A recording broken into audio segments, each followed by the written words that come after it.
प्रसादस्तु प्रसन्नता। भगवत गीता में भगवान कहते हैं कि प्रसाद प्रसन्नता का कारण है और प्रसन्नता प्रसाद है। आज वही प्रसाद चर्चा का विषय बना है।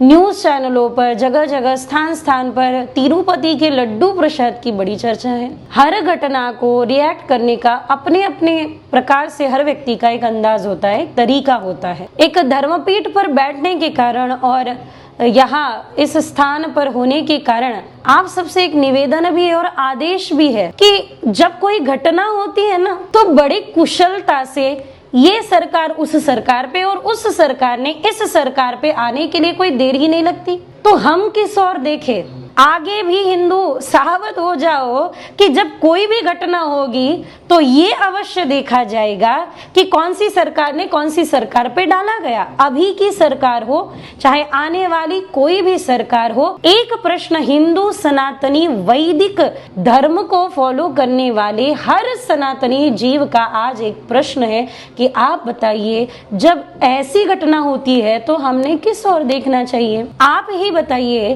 कि जो निष्ठा से सनातन जीवन में जी रहा है और केवल प्रसाद बड़ी विनम्रता से, जैसे कि हम अभी रामेश्वर में हैं, नागपुर के ज्येष्ठ नागरिक कई संघ के भाविक भक्त यहाँ रामेश्वर में कथा सुन रहे हैं, हम तीर्थ कर रहे हैं, तीर्थों में घूम रहे हैं। तो आप ही बताइए, हर तीर्थ में जब प्रसाद ग्रहण किया जाता है तो ऐसे हर तीर्थों में प्रसाद ग्रहण, और वो भी तिरुपति जैसे स्थान से जब हमें प्रसाद मिलता है तो ये उस स्थान की, उस सरकार की, वहां जो भी नियंत्रित कर रहे हैं लोगों की कितनी बड़ी जिम्मेदारी है। एक षड्यंत्र ऐसे ही रचा गया पूर्व 1857 के समय में, और उस समय में भी गांव से गांव अलग स्थान पर स्थानांतरित करने के लिए जलाशयों में गौमांस डाला गया। आप सब जानते हैं कि तब जैसे तैसे हिंदुओं ने अपनी धर्म को बचाने के लिए नाना प्रकार की आहुति दी है। आज के समय में जो प्रसाद जैसी वस्तु है उसे ग्रहण करने के पश्चात यदि हमारा हिंदुत्व धोखे में आता है तो हम कहाँ हैं? हिंदू राष्ट्र हो, हिंदू राष्ट्र हो, हिंदू राष्ट्र की मांग करने वाले सब